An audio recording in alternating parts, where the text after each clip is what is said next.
You are standing in the shadows of Greenwich Palace on a sweltering July morning in 1588 AD. The air hangs thick with the mingled scents of unwashed bodies, rotting rushes on the floor, and the sickly sweet perfume that courtiers douse themselves with to mask what lies beneath.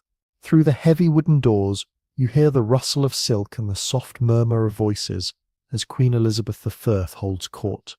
But as you draw closer, another smell cuts through the floral mask, something sharp and metallic, like copper pennies left in stagnant water, mixed with the earthy musk of bodies that have known soap only as a stranger. The Virgin Queen, Gloriana herself, sits resplendent on her throne in cloth of gold and pearls, her pale face painted white as fresh snow. She smiles, revealing teeth the colour of autumn leaves, and when she speaks, courtiers lean forward, not just in reverence, but because the distance makes her words easier to bear.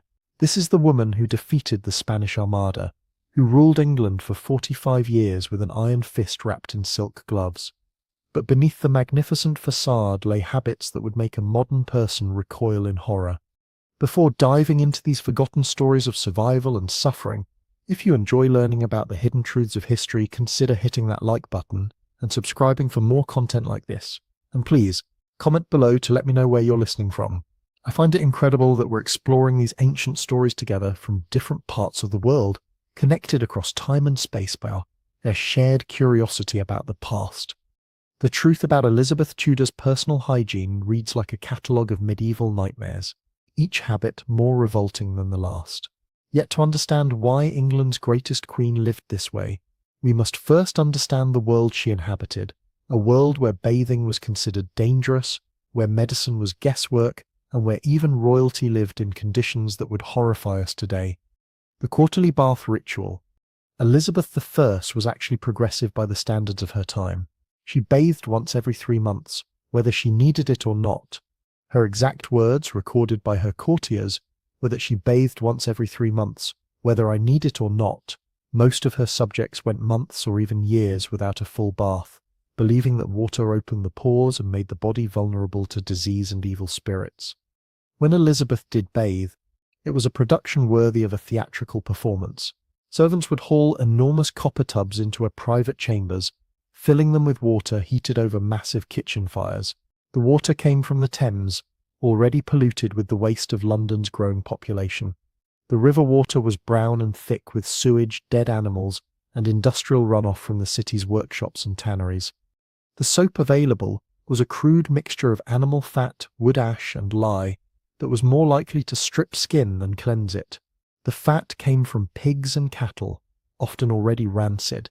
The ash was gathered from palace fireplaces, carrying soot and residue. When mixed with lye, this concoction created a soap harsh enough to remove skin along with dirt. But 90 days is a long time between baths. As weeks passed, Elizabeth's body would accumulate layers of sweat, dead skin, and various substances she applied to mask her odour.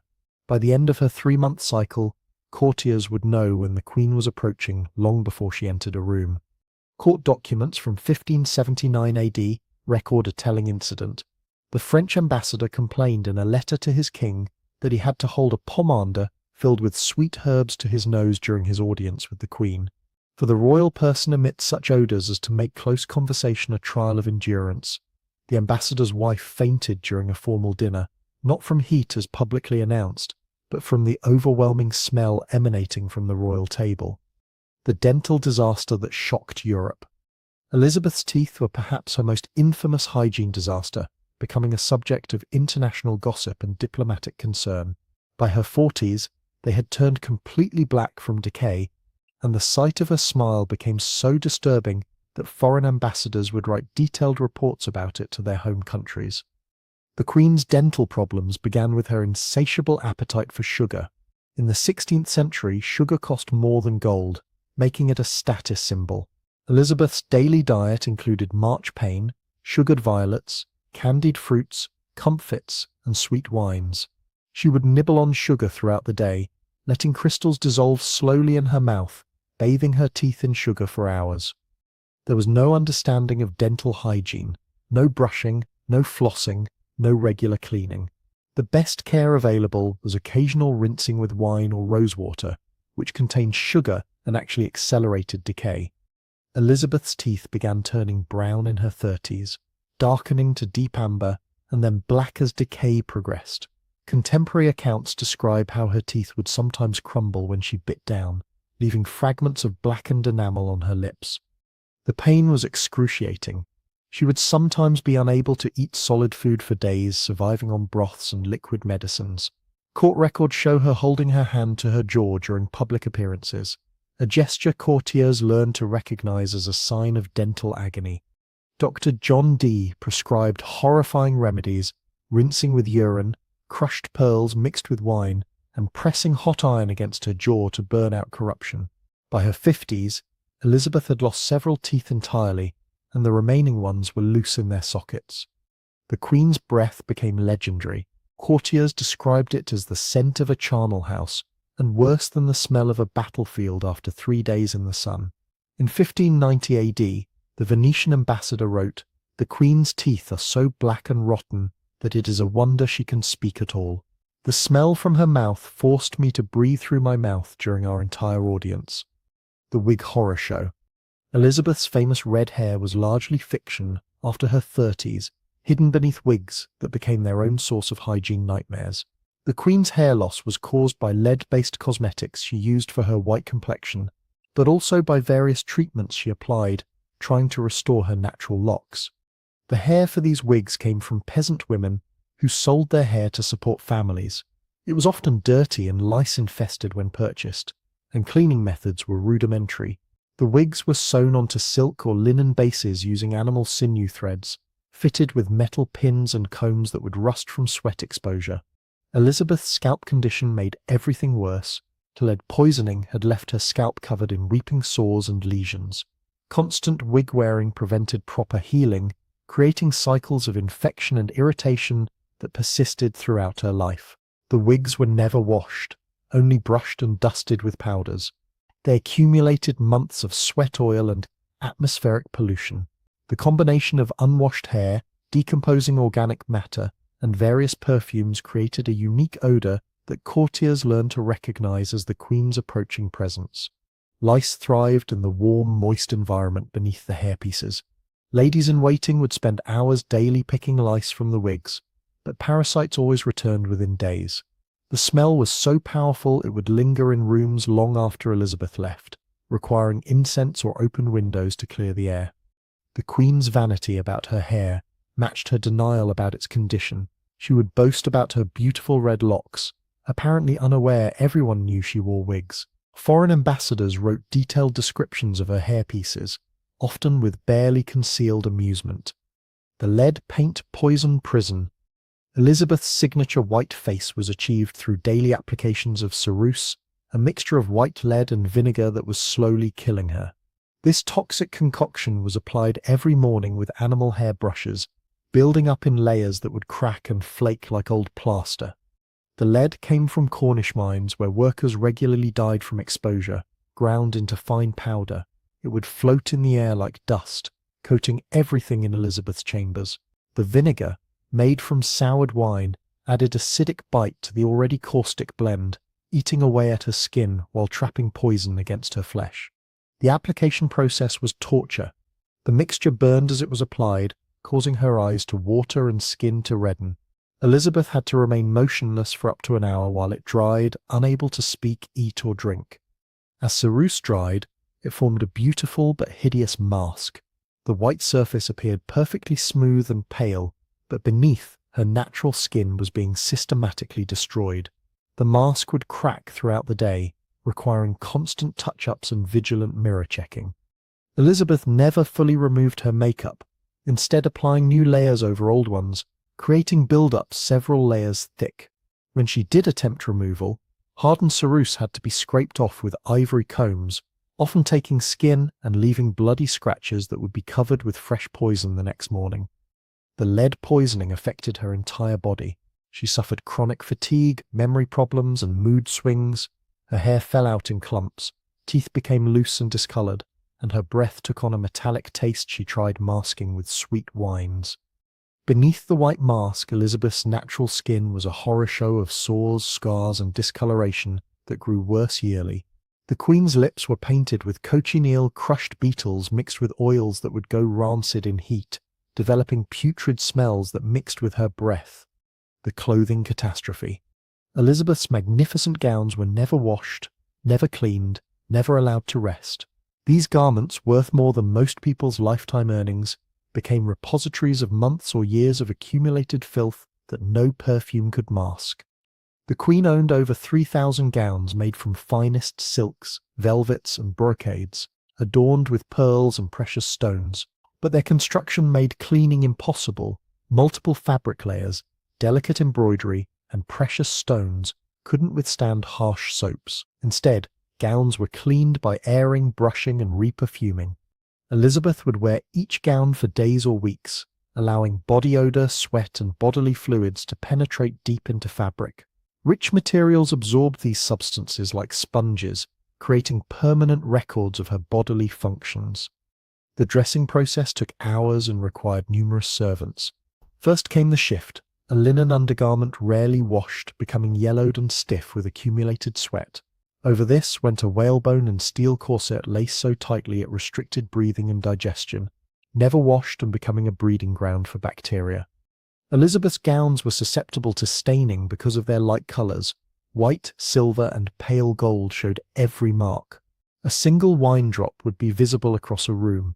The weight sometimes exceeded 50 pounds when fully jewelled, creating a greenhouse effect that trapped heat and moisture, causing profuse sweating absorbed by innermost fabric layers.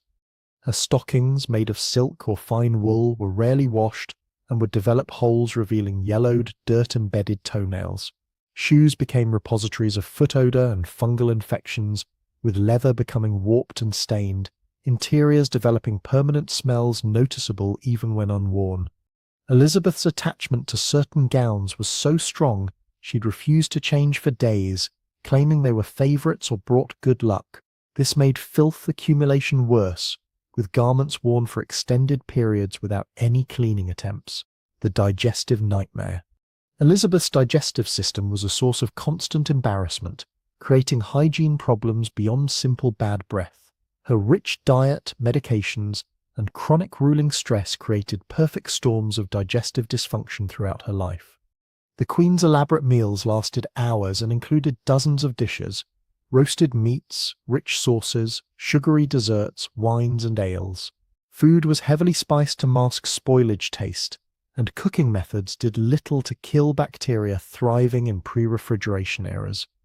Elizabeth's favourites were particularly problematic: rich, fatty meats like roasted swan and venison, difficult to digest and causing severe stomach upset. She consumed large sugar quantities in various forms, disrupting her body's natural balance and contributing to dental problems. Her eating habits were as problematic as food choices. She'd eat quickly without proper chewing, wolfing down food between court ceremonies and diplomatic meetings. This hasty eating contributed to digestive problems and choking emergencies. Problems began almost immediately after eating: severe bloating and gas that was both uncomfortable and embarrassing. In an era when bodily functions were shameful, especially for women, Elizabeth's digestive issues caused constant anxiety and humiliation. Tight-fitting corsets and multiple fabric layers made digestion worse, pressuring stomach and intestines and causing severe pain. Elizabeth would sometimes loosen stays during meals, highly improper and carefully concealed from public view. The gas was legendary among courtiers, who politely ignored sounds and smells from the royal person. Elizabeth would sometimes excuse herself from public events when problems became too severe, claiming illness when the real issue was far more embarrassing. Her digestive problems were worsened by medications. Mercury prescribed for possible syphilis was a powerful laxative, causing severe diarrhea and cramping. Herbal remedies contained toxic ingredients causing nausea, vomiting, and other unpleasant symptoms. The oral hygiene catastrophe. Beyond rotting teeth, Elizabeth's entire mouth was a festering wound creating problems far beyond bad breath. Her oral cavity had become a breeding ground for bacteria and infection, creating smells and tastes that permeated every aspect of daily life. The Queen's tongue was often coated with thick, yellowish film, giving her breath additional putrid odour layers. This coating, caused by accumulated bacteria, dead cells and food particles, was never properly cleaned. Lack of oral hygiene meant this coating built up over days and weeks, creating permanent tastes, Elizabeth described as bitter as wormwood. Her gums were swollen and bleeding, considered normal for her age and status. Constant bleeding mixed with saliva, creating metallic tastes she tried masking with sweet wines and candied fruits. Blood also stained teeth and tongue, adding to oral cavity horror. Elizabeth's saliva production was affected by medications and health problems. She'd sometimes produce excessive thick, ropey saliva collecting in mouth corners and creating visible strands when speaking. Other times her mouth would be uncomfortably dry, causing her tongue to stick to mouth roof and making speech difficult. Sugar consumption had created ideal bacterial growth environments. Sugar-fed bacteria living on teeth and gums, causing multiplication and acid production that further damaged oral tissues. The cycle was self-perpetuating. More sugar consumed to mask decay, taste made oral health worse. Elizabeth's throat was chronically inflamed from constant mouth infection. She'd complain of sore throat and swallowing difficulty, symptoms attributed to various illnesses, but likely caused by bacteria streaming down from her rotting mouth. Her attempts to mask oral problems were desperate, chewing herbs like mint and rosemary, but these were quickly overwhelmed by underlying rot. She experimented with mouth rinses made from wine, vinegar, and honey, but sugary solutions fed bacteria and worsened problems. The perfume paradox. Elizabeth's answer to overwhelming hygiene problems was dousing herself in increasingly heavy perfumes and scented oils, but this created worse problems. Perfumes designed to mask natural odors instead combined with them, creating unique and overwhelming stenches somehow worse than original smells. Her favorite perfume was civet musk, extracted from African civet cat anal glands. This musky animal scent was luxury's height, but when combined with months of accumulated body odor, created smells courtiers described as like a rose garden built over a cesspit. Daily perfume application took almost as long as makeup application. Servants dabbed various scents onto pulse points using soft brushes or fingers, sprinkling perfumed powders into clothing and hair, creating scented dust clouds settling on everything. But 16th century perfumes were crude, made from animal products and plant extracts that went rancid in heat. Oils would turn sour, developing putrid smells mixing with Elizabeth's body odor to create something truly nauseating. Fresh and rancid perfume combinations created scents both sweet and revolting, like flowers rotting in stagnant water. Elizabeth's clothing became saturated with competing perfumes, creating portable scent clouds following her everywhere. Different fragrances reacted with each other in her body chemistry, creating new, often unpleasant odors bearing no resemblance to original components. Body heat caused perfumes to intensify and change throughout days. Pleasant morning scents became cloying and overwhelming by midday, positively nauseating by evening. Elizabeth seemed unaware of this transformation, continuing fresh perfume applications throughout days, without realizing she was worsening problems. The Queen's perfume collection was vast and expensive, imported from across Europe and the Middle East. She owned fragrances from rare flowers, exotic spices and precious resins, each costing more than most annual earnings. But no money could buy perfumes successfully masking months of uncleaned body smells. The foot horror show. Elizabeth's feet were perhaps the most neglected part of her body, hidden away in silk stockings and elaborate shoes, but suffering from conditions that would have shocked even the most hardened physician. The Queen's feet had become a source of constant pain and embarrassment, affected by fungal infections, ingrown toenails, and various ailments made worse by her poor hygiene habits. The process of caring for Elizabeth's feet was a daily ordeal none of her servants welcomed. Her stockings, made from finest silk and wool, would be peeled away to reveal feet bearing little resemblance to delicate appendages described in courtly poetry. The skin was often white and waterlogged from constant moisture, with fungal infection patches creating cheesy, rancid odors. Elizabeth's toenails had grown long and thick, becoming yellowed and brittle from constant moisture and lack of proper care. The nails would often curl under, creating painful pressure against toes and sometimes growing into skin. The Queen's attempts to trim her toenails were crude and often resulted in cuts and infections taking weeks to heal. The spaces between Elizabeth's toes were breeding grounds for fungal infections thriving in warm, moist shoe environments. Skin would become white and peeling, infections spreading to toenails, causing them to become thick and discolored. The smell emanating from these infections was distinctive and overwhelming, described by ladies-in-waiting as like rotting cheese mixed with vinegar.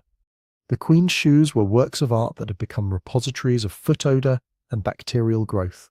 Made from finest leather and decorated with jewels and embroidery, these shoes were never cleaned or aired out, instead accumulating months of sweat, dead skin, and various fluids seeping from Elizabeth's infected feet. Leather would become stained and warped, interiors developing permanent smells noticeable even when shoes weren't being worn. Elizabeth's habit of wearing the same shoes for days or weeks made foot problems worse. Constant moisture from sweat and lack of air circulation created ideal conditions for bacterial and fungal growth. The Queen would sometimes complain of burning and itching sensations in her feet, symptoms she attributed to various causes but were likely related to infections plaguing her lower extremities.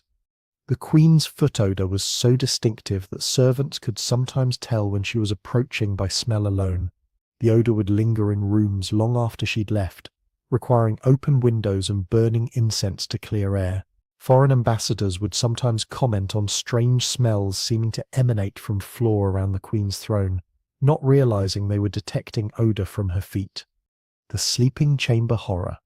Elizabeth's bedchamber was a concentrated repository of all hygiene failures, a room where months of accumulated filth created barely breathable atmospheres. The Queen's sleeping quarters, which should have been rest and privacy sanctuaries, had become odour nightmares and unsanitary conditions challenging the strongest constitutions. The royal bed was craftsmanship masterpiece and neglect monument. The elaborate four-poster structure was finest carved oak decorated with cloth of gold hangings, costing more than most castles. But bed linens, changed perhaps monthly if fortunate, had become stiff with accumulated sweat, bodily fluids, and various ointments and powders applied to skin. Sheets made from finest imported linen, soft as silk when new, had transformed into canvas-like material, yellowed and stained with bodily fluids soaked deep into fibres. Stains created maps of Elizabeth's nocturnal activities, dark patches where she'd sweated through difficult nights, yellowish areas where her bladder failed, reddish spots where sores and lesions wept and bled. The mattress, stuffed with down and feathers supposed to provide comfort, had become insect and bacteria breeding grounds. Feathers absorbed moisture and odours, creating permanent smells no airing could eliminate. The mattress, never cleaned or replaced, accumulated years of bodily fluids penetrating deep into its core. Elizabeth's nightgown was fine linen and lace that had become a second skin of accumulated filth.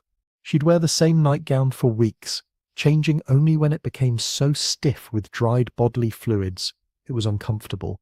The garment would yellow and stiffen, developing permanent stains marking her sleeping habits patterns. The sleeping chamber was kept tightly closed during winter to conserve heat, trapping all odours inside and creating thick, oppressive atmospheres. Air became heavy with unwashed body smells, chamber pots, stale perfume, and various medications surrounding the royal bed. Servants entering first thing morning would often gag or hold breath, struggling not to vomit from overwhelming stenches. As Elizabeth entered her life's final decade, hygiene problems reached horror crescendos that would have been unimaginable even by her earlier years' standards. Accumulated effects of decades of poor hygiene, lead poisoning, and untreated medical conditions had transformed the once glorious Queen into living embodiments of decay and neglect. The Queen's skin had become patchworks of sores, scars, and discoloration no makeup could conceal. Years of lead poisoning left her face pitted and scarred, with deep lesions weeping and crusting before being covered with fresh toxic cosmetic layers. Her natural skin colour became sickly yellow-green, resulting from liver damage and internal problems caused by medications and poor diet. Elizabeth's hair loss became complete, leaving her scalp a battlefield of infected sores and scarred tissue. Wigs became heavier and more elaborate as she tried compensating for baldness, but constant pressure and weight only worsened scalp problems. She'd sometimes be seen scratching frantically at her head during public appearances, drawing blood and creating new wounds taking weeks to heal. Her remaining teeth were so loose she could barely chew solid food. Diet was reduced to broths, soft breads, and liquid medicines, but even simple foods sometimes caused pain. Constant mouth infection had spread to throat and sinuses, causing chronic inflammation, making speaking and breathing difficult. Elizabeth's body odor reached almost supernatural intensity levels. Combinations of unwashed skin, infected wounds, rotting teeth, and rancid perfumes created smells. Courtiers described as the scent of death itself. Her presence could be detected from rooms away, and servants would sometimes flee when hearing she was approaching. The Queen's mental state had deteriorated, possibly from lead poisoning and accumulated toxins. She'd sometimes forget recent conversations, repeat herself endlessly, or fly into violent rages over minor perceived slights. Her behavior became increasingly erratic and unpredictable, making daily routine management difficult for courtiers. When Elizabeth Tudor died on March 24, 1603 AD, at Richmond Palace, there was profound silence in the death chamber. The woman who had dominated English politics for nearly half a century was gone, and with her died elaborate fictions that had hidden her hygiene disasters from public view. The aftermath revealed full extents of problems concealed during her lifetime. Servants preparing her body for burial found a woman bearing little resemblance to portraits that had made her famous. Rooms where she'd lived and died retained distinctive odors for months after her passing, with some palace areas sealed off and abandoned, too contaminated for other purposes. You are standing once again in Greenwich Palace shadows, but now summer morning air carries only rose scents from carefully tended gardens. The horror has been sanitized, truth polished until it gleams like golden facades that once hid such revolting reality. But if you listen carefully to wind through ancient stones, you might still hear whispered testimonies of long-dead servants, gasps of shocked ambassadors, and laboured breathing of a queen, who learned too late that some crowns are heavier than others, and some victories cost more than defeat. Elizabeth Tudor's greatest enemy was not Spain or France. It was the mirror reflecting back the price of denying basic mortal flesh needs. The woman who claimed marriage to England died wedded only to her own decay, and the realm she left behind was forced to air out palaces and start fresh, hoping new kings' reigns would smell sweeter than the last queen's 45 long, putrid years.